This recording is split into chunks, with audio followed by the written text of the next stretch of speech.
Assalamualaikum warahmatullahi wabarakatuh. Baik lagi di channel Akbar CK. Gimana kabarnya kawan-kawan? Semoga kita semua selalu diberikan kesehatan dan rezeki yang melimpah oleh Yang Maha Kuasa. Roy Suryo yang tidak percaya dengan UGM, tidak percaya dengan forensik, ahli forensik dalam negeri, tidak percaya dengan pihak kepolisian untuk menangani pembuktian kasus ijazah Pak Jokowi ini asli atau palsu.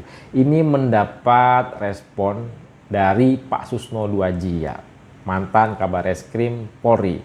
Beliau mengatakan kalau tidak percaya dengan UGM, tidak percaya dengan ahli forensik dalam negeri, tidak percaya dengan pihak kepolisian, terus mau percaya sama siapa lagi?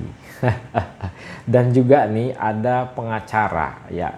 Pengacara ini yakin Roy Suryo akan ditahan. Dan juga di akhir video, ini yang sangat menarik nih. Ada ibu-ibu peramal yang meramalkan, ya, nasib Roy Suryo di kasus ijazah palsu Pak Jokowi ini, ya. Percaya atau tidak, yang jelas ramalan ibu ini bikin Roy Suryo CS makin dakdikduk. Seperti apa video selengkapnya? Tanpa berlama-lama, langsung aja kita simak videonya berikut ini. Ijazah yang benar, ya, yang diyakini itu benar. Oke, mari kita periksa dan saya fair, Mas Renalsa. Saya, Dr. Rismon, Dr. Tifa dan kawan-kawan, silahkan cari ahli yang kredibel juga, ya, yang kemudian bisa membantah kita, tidak hanya sekedar cuat-cuit di sosmed, ya, gitu ya. Kayak beberapa nama lah, nggak bisa sebut inisial J, inisial V itu hanya berani ngomong aja, tapi begitu tantang nggak berani, ya. Mereka harus kemudian menguji dan harus dilakukan uji forensik. Kalau perlu, karena ada bukan kecurigaan ya, ada kekhawatiran dari dokter. Kecurigaan dan kekhawatiran, ya, dari pihak kepolisian, pihak forensik dalam negeri, udah tahu lah itu kalian, ya, takut, ya. Tentang uji forensik dalam negeri, ya udah kita minta ke internasional, paling dekat ada Singapura kok, nggak jauh, cuman seminggu selesai kayak gitu. Penuduhan tentang ijazah palsu lebih dulu dilaporkan. Kemudian karena dituduh ijazah palsu, sedangkan Pak Jokowi mengatakan tidak palsu, maka dia merasa nama baiknya tercemar. Jadi benar, sudah ditangani ijazah itu palsu apa tidak. Dan membuktikan itu palsu apa tidak, itu tugas daripada penyidik, bukan melalui perbuatan di luar. Ya, polisi sangat profesional untuk menyelidiki, apalagi masalah pemalsuan ijazah. Nah, kalau kita tidak percaya sama polisi, tidak percaya sama UGM, ya kemana lagi kita membawa ini? Ini sangat erat, kita percaya sama penyidik Polri, percaya juga sama lembaga UGM, percaya juga dengan saksi-saksi, baik saksi ahli maupun hasil laborat yang akan diperiksa oleh penyidik Polri. Kalau tidak percaya dengan UGM, tidak percaya dengan polisi, percaya dengan siapa lagi? Sama orang luar negeri. Roy. Widih, abang-abangku nih, abang-abang lawyer ganteng. Lagi santai nih, Bang. Ganggu dikit waktunya boleh, Bang? Oh, boleh dong. Saya mau minta tanggapan dari abang-abangku nih, abang-abang lawyer nih. Kaitan tentang Roy Suryo CS. Nasibnya ke depan setelah dilaporkan oleh Pak Jokowi, kira-kira gimana nih, Bang?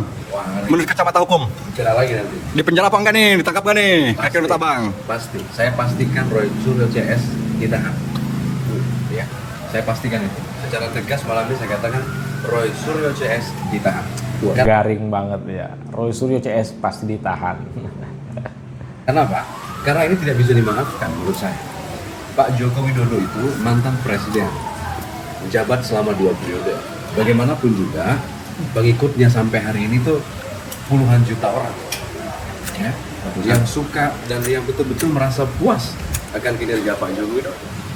Tapi terlepas dari itu semua, kendati hari ini Pak Jokowi kembali sebagai masyarakat, saya melihat betul dari raut wajah beliau. Beliau merasa dihinakan, beliau merasa direndahkan serendah-rendahnya. Dan itu diungkapkan oleh Pak Jokowi.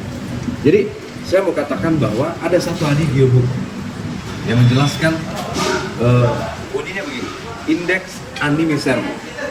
Jadi cara orang bicara itu menunjukkan kualitas pikirannya. Jadi Roy Suryo CS ini memang kelihatan Asbun. kualitas pikirnya sampai di situ. Bunyi Roy Suryo. Dijelaskan lagi, ditegaskan lagi, ya, ignorantia juris non ex causa.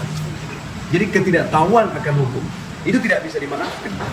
Orang yang tidak tahu aja tidak bisa dimaafkan, apalagi mereka ini yang mengaku ahli matematika, pakar matematika lah, ahli forensik lah.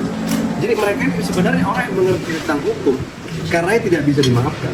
Oleh karena itu saya mau katakan bahwa hukum itu lex dura ita scripta. Kendati dia keras, tapi hukum harus ditegakkan. Lex dura tamen scripta. Kendati dia kejam, hukum harus dilaksanakan. Kenapa? Agar ada satu betul-betul apa ya, efek jerah ke depannya. Jadi maksud saya kamu jangan jadi orang yang asbun, yang asal bunyi gitu.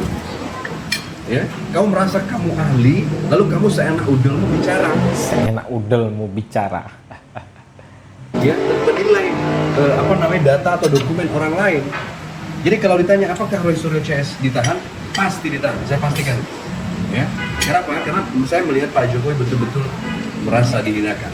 Jadi, come on, ya, saya mau katakan, ayolah duduk sama kita. Saya siap berdebat dengan Roy Suryo CS ini. Ya. Diajak debat tuh Roy Suryo. Jadi nggak usah terlalu banyak sekali cuap-cuap kalau tidak ada isinya. Negara ini negara hukum. Hukum kita jadikan panglima tertinggi negara. Jangan mau injak hukum, ya. Saya kira itu kalau ditanya soal itu, ya. Wih, berkelas ya. Ya, memang harus ditahan. Bagaimana menurut Anto? Jadi kalau tentang ditahan atau tidak, kita sebetulnya memang rekan ini langsung mendahului penyidik ya. Hanya apa yang dikatakan sama Pak Roy juga, sama Roy ini, saya sependapat dan memang Bang Lawyers ini Roy juga namanya. pasti ditahan. Karena untuk menetapkan seseorang menjadi tersangka cukup dengan 2 alat bukti yang Permulaan yang patut ya. permulaan yang cukup atau 2 bukti alat permulaan yang cukup. Nah, kalau Mas Roy Suryo dari pasal yang dilaporkan indikasinya sudah ada, barang buktinya sudah banyak. Kemudian tinggal penyidik mengolah bahan-bahan itu untuk menetapkan tersangka-tersangka yang lainnya. Artinya orang-orang yang kerap mendistribusikan pesan yang tidak benar, pesan yang tidak betul, kemudian untuk menimbulkan rasa cemas dan kebencian di antara masyarakat gitu kan. Ya, nah ini yang berbahaya sebetulnya. Karena gini, di tengah hari ini kan Indonesia fokus di kepemerintahan Pak Prabowo hari ini adalah menuju Indonesia Emas 2045 ya. Maka sudah tidak layak dan sudah tidak patut lagi ada diskursus tentang urusan privat seseorang, yaitu urusan ijazah. Nah, saya rasa dari pembahasan kemarin ijazah itu saya rasa sudah sangat clear sekali sudah. DM sudah memverifikasi, memvalidasi, dan sudah tidak ada itu. Nah, yang menjadi persoalan hari ini adalah satu. Ini orang-orang nih, Pak Roy, brother, yang ngakunya ahli-ahli ini kan kita biasanya kalau bicara tentang ahli, nah, itu kan ahli itu dia berkomentar sesuai dengan keahliannya dan itu kita minta kan. Betul. Dan biasanya kalau dia menyatakan dirinya ahli, dia harus dapat surat tugas dari kampus tuh. Oh iya dong. Dan ketika dia menyatakan keahliannya harus disumpah dulu tuh kalau di persidangan. Betul. Gitu kan. Artinya Harus apa? bertanggungjawabkan. Artinya kualifikasi ahli itu ada tempat-tempatnya. Jadi tidak bisa pasar bebas seperti ini. Ya, kemarin juga si siapa? Dengar tuh, ya Roy Suryo CS, anak wabah. Pak Rismon Sianipar nantang kemana-mana kan katanya coba dong tanggapi ahli yang lain. Ya menurut saya nggak akan mungkin ada ahli yang mau menanggapi, mohon maaf. Karena ahli beneran. Kalau ahli beneran nggak main di medsos. Ahli beneran itu mainnya di ranah penyelidikan dan penyidikan. Kalau di medsos, kalau di medsos jadi influencer aja deh bos. Ya, ahli ebol jatuhnya, ya. Gitu. Jadi kalau dalam hal ini, sorry saya tanggap sedikit. Saya setuju dengan pendapat Rocky Gerung yang dia katakan bahwa ijazah itu tanda seseorang pernah sekolah ya, bukan tanda seseorang pernah berpikir.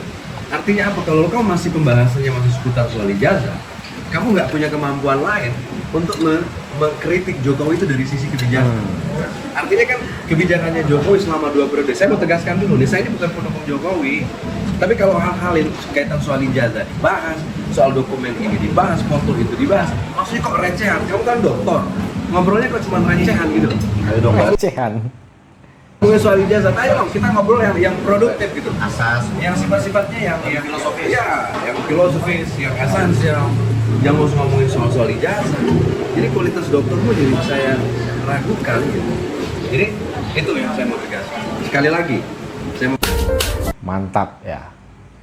Apa penjelasan dari abang ini, lawyers ini. Cocok pula namanya Roy juga ya. Nah, ini ibu ini ngeramalin nasib Roy Suryo di kasus ijazah palsu ini ya. Percaya atau tidak percaya, yang jelas ya ini bikin Roy Suryo CS tambah dak dikduk. Bagaimanakah nasib Roy Suryo terkait dengan pelaporan Pak Jokowi? ada simbol 6 cangkir. 6 cangkir ini adanya masalah di masa lalu yang pada akhirnya berujung di mana Pak Jokowi melaporkan Roy Suryo terkait dari permasalahan ijazah palsu, di mana Roy Suryo ini sudah bisa dibilang menjadi kompor ya terkait dari dugaan ijazah palsu tersebut, walaupun dari beritanya dia merujuk pada sebuah unggahan seseorang yang pada akhirnya dia meneliti dan lain sebagainya, dan dia meyakini bahwa ijazah Pak Jokowi itu adalah ijazah palsu. Ini ada kaitannya dari pemberitaan-pemberitaan di masa lalu. Apakah dia bisa terbebas dari jerat hukum? Ada 6 koin di mana dia saat ini masih berusaha untuk bisa membebaskan diri dari jerat hukum. Ya, masih berusaha untuk menata, untuk mencari-cari kayak bukti bahwa dia tidak bersalah dan lain sebagainya. Berhasilkah itu? 7 tongkat. Tidak semudah itu untuk bisa menunjukkan dirinya bahwa dirinya tidak bersalah. Karena jejak digital di media sosial sangat-sangat tidak menguntungkan dirinya. Makanya di sini ada 7 tongkat, di mana dia harus siap untuk menanggung risiko atas dari ucapannya, dari pemberitaan terkait dia yang begini yang begitu, yang menuding ijazah palsu dan lain sebagainya. 2 kartu lagi untuk Roy Suryo. Transformasi menara putus. Menara putus ini adanya suatu proses hukum yang bisa membuat dirinya menjadi keteteran di sini. Keteteran. Mengalami kehidupan yang nggak baik ke depannya terkait dari kasus ijazah palsu ini. Jadi perjuangan Roy Suryo untuk bisa membuktikan bahwa dirinya tidak bersalah sepertinya akan menghadapi kegagalan di sini, karena adanya sebuah perubahan-perubahan yang begitu mendadak yang akan dia alami di dalam kehidupannya ini. Imbas dari pemberitaannya yang bersumber dari kata-katanya yang sudah dia unggah atau yang sudah diunggah di media sosial lainnya, ini menjadikan bukti-bukti yang sulit untuk yang sulit untuk dilepaskan dari Roy Suryo ini, karena jejak digital itu sangat kejam. Walaupun dia sudah berusaha untuk menunjukkan, untuk mencari-cari bahwa dia tidak bersalah, bahwa dia melakukan itu karena terdorong dari unggahan seseorang di media sosial dan lain sebagainya, tapi dia tetap akan ada jeratan hukum nantinya. Nih, jadi untuk Roy Suryo harus lebih gigih lagi menunjukkan atau mencari bukti-bukti yang bisa meringankan dirinya, andai kata bisa. Tapi sayangnya di sini di akhir kartunya ini ada. Nah, itu dia video kita kali ini ya. Yang jelas percaya atau tidak percaya nih di akhir video nih ramalan ibu ini ya. Yang jelas tambah bikin Roy Suryo dak dik duk der.